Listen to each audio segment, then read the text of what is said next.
नमस्कार मित्रों, आप सबका आपके अपने चैनल वे टू माइथोलॉजी में भव्य स्वागत है।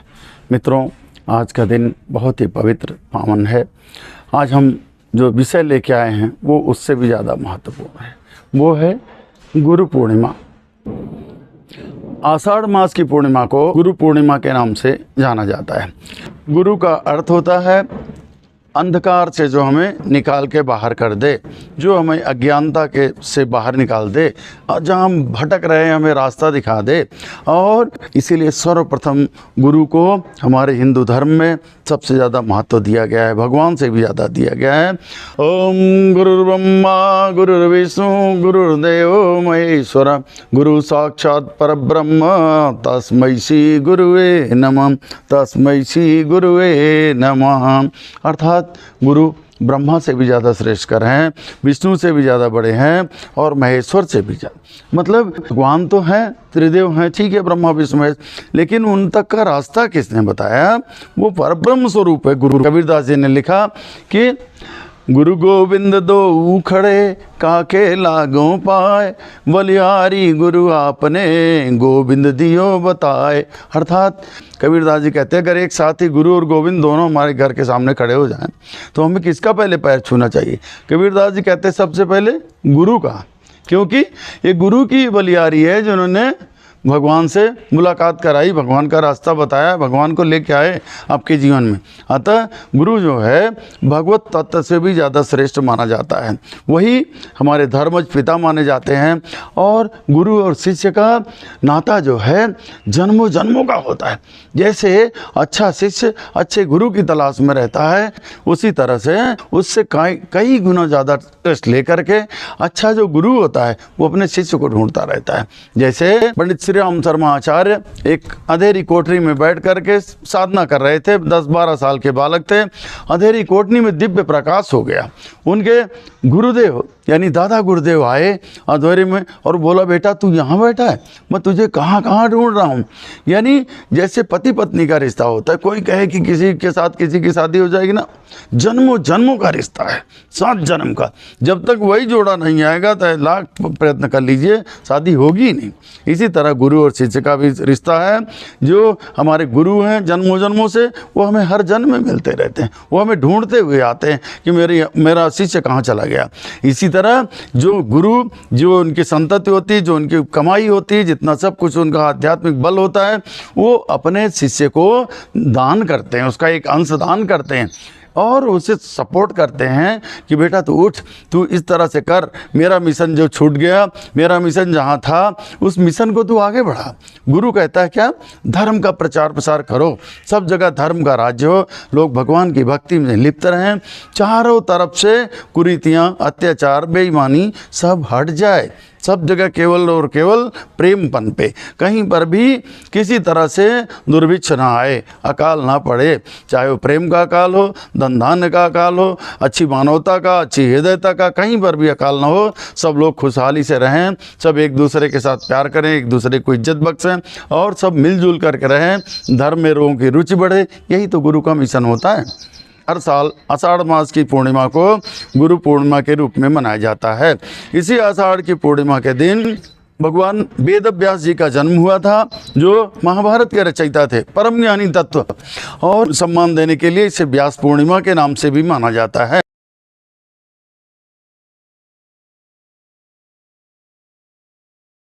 पहली बात तो गुरु हमको जरूर करना चाहिए अपने जीवन में, आध्यात्मिक प्रगति के लिए, दैविक सुख के लिए, ये लोक के लिए और परलोक के सब जगह सुख शांति और कल्याण के लिए गुरु अवश्य होना चाहिए। लेकिन गुरु कौन करे? गुरु करे जान के, पानी पिए छान के। किसी का अंधानुकरण न करें। आप अपने आप सोचिए, अपने चित्त से, मन से, बुद्धि से कि कौन क्या है, कितनी रिजनेबलनेस है। आप 100 के पास जाइए, हजारों लोगों के पास भटकने के बाद तब आपके दिमाग में कोई चीज़ आएगी, किसको मैं गुरु बना लूं, कौन प्रेरणा का स्रोत बने। अतः गुरु बहुत ही सोच समझ करके, जानबूझ करके, और कहीं ढूंढना नहीं पड़ता, आपके इर्द गिर्द। If one is interested to learn anything, teachers are available at every step. Nature ने डिवाइस किया है, हर जगह गुरु अवेलेबल है, provided you have interest to learn, interest to take lessons from them. चाहे गुरु के रूप में, पशु पक्षी के रूप में, जानवर के रूप में, पशु पक्षी के रूप में, चींटी के रूप में, हाथी के रूप में, मनुष्य के रूप में, किसी भी रूप में, दीपक के रूप में, सूर्य के रूप में, किसी भी रूप में आपको जिसमें भाए, जिनसे आपको बहुत ही मोटिवेटिंग फैक्टर मिले, जो प्रेरणा का स्रोत मिले, जो आपके अंदर दिव्य ज्ञान इनलाइट कर दे, वही गुरु है। आप जानते होंगे दत्तात्रेय जी बहुत परम ज्ञानी थे। गर्भ में थे तभी अपने पिता के साथ उन्होंने शास्त्रार्थ करना शुरू कर दिया। जहाँ उनके पिताजी कुछ बोलते थे, गलत बोल जाते थे, वो सत्य कर देते थे। गर्भ से उन्होंने श्राप दे दिया, तो वो डर के मारे पैदा ही नहीं हुए 12 साल तक माँ के गर्भ में ही रह गए। और जब वो पैदा हुए, उन्होंने क्या किया, टोटल 24 लोगों को अपना गुरु बनाया। 1-2 नहीं, 24 गुरु। तो आप इस तरह से बना सकते हैं। जैसे दत्तात्रेय जैसे ज्ञानी ने, परम ज्ञानी तत्व ने, उन्होंने चींटी को गुरु बनाया, हाथी को गुरु बनाया, तोता को गुरु बनाया, जिससे जिससे उनको मोटिवेशन मिला, प्रेरणा मिली। हाथी उन्होंने लिया। हाथी एकदम शांत प्रिय है, सबसे ज़्यादा ताकत, सबसे ज़्यादा शांत प्रिय, इसलिए उसको भी गुरु बनाया।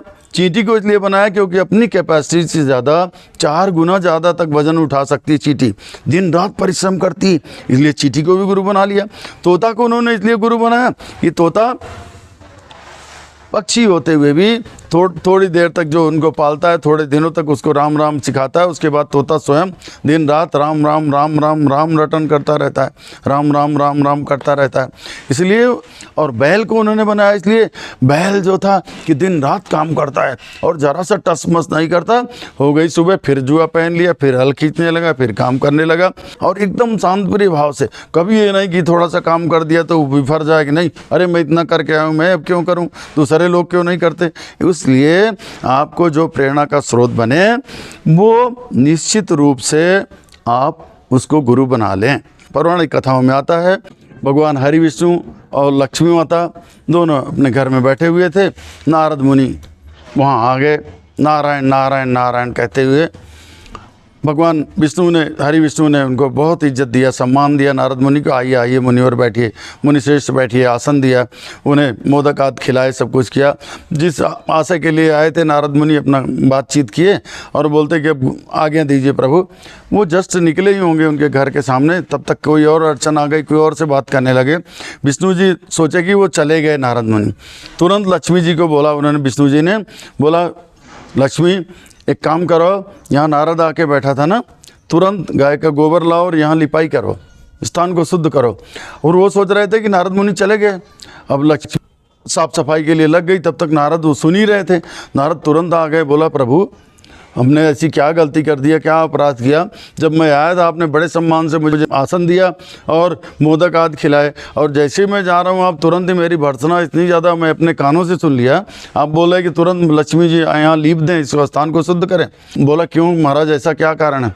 बोला नारद देखो, जानते हैं तुम निगुरा हो, अर्थात तुम्हारे कोई गुरु नहीं है, और जिस आदमी के पास कोई गुरु नहीं होता, चाहे देवता हो, धनुज हो, मानव हो, कुछ भी हो, उसका कोई अस्तित्व नहीं होता। वो उसको जहाँ जाएगा, ये माना जाता है कि उस स्थान को जहाँ जहाँ जा रहा है उन पवित्र स्थानों को भी अशुद्ध कर रहा है। इसलिए हमने ऐसा बोला, गाय के गोबर से पवित्र हो जाएगा। नारद जी ने बोला विष्णु जी को, प्रभु मुझे गुरु ज्ञान दीजिए। बोला मैं नहीं, जाके अपना तुम ढूंढ लो पृथ्वी पे, तमाम लोग जीव हैं, तब जिससे प्रेरणा पाओ उसको बना लो अपना गुरु। बोला फिर किसको करूं, कहाँ जाऊं।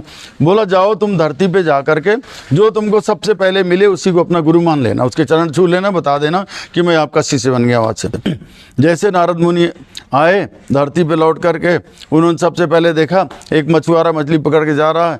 उन्होंने बोला हट, ये मछुआरा मुझे क्या ज्ञान देगा, ये इसको मैं कैसे गुरु बनाऊंगा।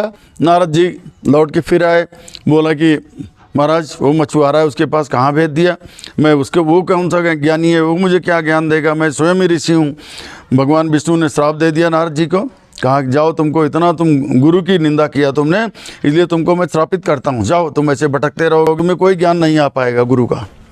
अब नारद मुनि शरणागति लिए भगवान की। बोला क्या करें, लक्ष्मी माता से भी अपना फेवर मांगा। लक्ष्मी माता ने विष्णु जी को रेकमेंड किया। विष्णु जी बोले जाओ एक काम करो, तुमको बता दिया ना, तुम उसी गुरु के पास जाओ जिसकी निंदा कर रहे थे, वही गुरु तुमको रास्ता बताएगा, जाइए। नारद मुनि ने प्रणाम किया भगवान हरि विष्णु को, लक्ष्मी माता को, और गए फिर उसी मछुआरे के पास धरती पे, उसको प्रणाम किया। बोला गुरुवर आप मुझे अपनाइए अपने शिष्य रूप में। बताया कि ऐसे ऐसे मैंने लौट के गया था, विष्णु जी को ऐसे बोल दिया कि उनको क्या ज्ञान होगा, उन्होंने मुझे श्राप दे दिया। कि जा तू ऐसे भटकता रहेगा। बोला इससे कैसे मैं इस श्राप से कैसे मुक्ति मिले गुरुजी, आप मुझे बताइए, मेरा शापोद्धार कीजिए। मछुआरे गुरु ने बोला, अरे बोला इसकी क्यों चिंता करते हो, तुम जाओ उन्हीं विष्णु के पास बोल दो कि तो जितने देवी देवता हैं सभी देवी देवता आकर के एक जगह सबका फोटो बना दें धरती पे, हो भगवान विष्णु से ही बोल दो, वो तो सब 3 लोक के मालिक हैं, सभी देवी देवता के वहाँ फ़ोटो बना दें और आप उन फोटो में एक तरफ से एक तरफ सबको सिरदा पड़ जाइए, साष्टांग कर लीजिए, हो गई आपकी परिक्रमा, साफ पूरा हो गया। वही बड़ा अच्छा लगा नारद मुनि को, वाकई ये तो बहुत ही एक्सपीरियंस गुरु हैं। फिर गए विष्णु जी के पास, विष्णु जी को बताया कि बोला महाराज ऐसे ऐसे हमारे गुरु का निवेदन है, आप ऐसे करिए, हमारी मदद कर दीजिए, 3 लोग के जितने देवी देवता हैं सबको ऐसे सबका चित्र एक जगह इकट्ठा कर दीजिए।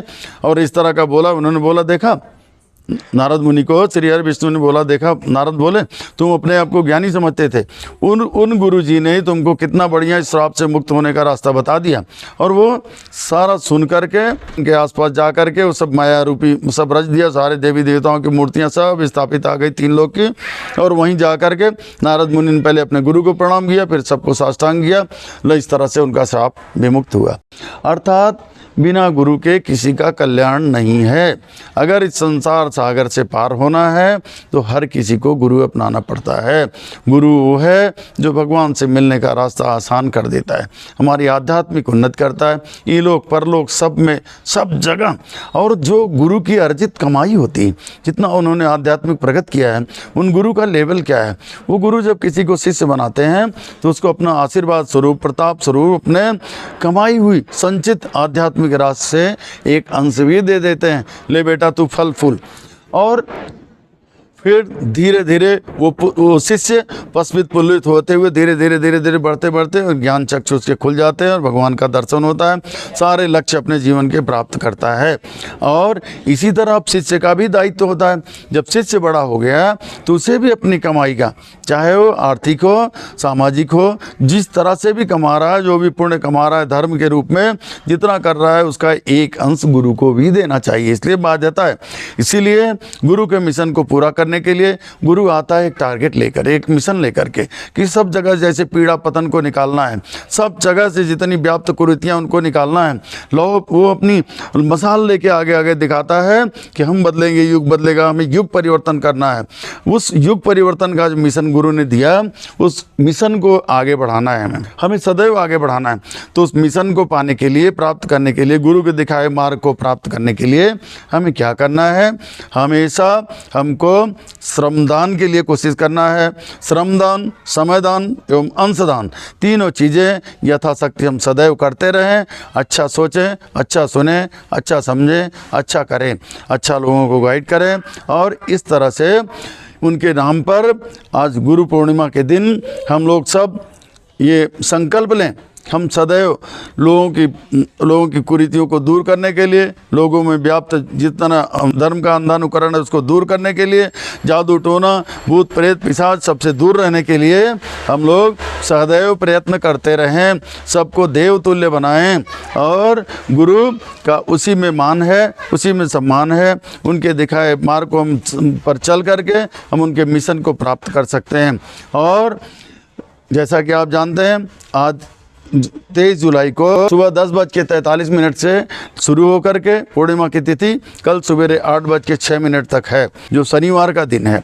अतः उदया तिथि जो है वो कल है। उदया तिथि मतलब सूर्योदय के समय जो तिथि होती है उसे उदया तिथि बोलते हैं। उदया तिथि कल होने के कारण इसलिए कल भी पूर्णिमा है, आज भी पूर्णिमा है। आज पूर्णिमा चूँकि उदया में नहीं थी, इसलिए आज व्रत के रूप में ले सकते हैं। व्रत करें, भगवान को अर्घ्य दें, लक्ष्मी माता का पूजन करें, आराधन करें। और शाम को चंद्रमा को भी अर्घ्य दें, लक्ष्मी माता को लाल फूलों से दें और विष्णु भगवान को पीले फूल, पीले अक्षत ये सब प्रिय, उनसे उनकी पूजा करें विधिवत। भगवान सत्यनारायण की कथा भी करें, जो व्रत करते हैं वो भी, जो व्रत नहीं करते वो भी भगवान सूर्य को अर्घ्य दें। स्नान उपरांत जो इतना यथाशक्ति आप दान दें और मंत्रों का जाप करें, भगवान विष्णु के सहस्त्र नाम का जाप करें, ओम नमो भगवते वासुदेव का जाप करें और पीपल के पेड़ में मीठा जल अर्पित करें।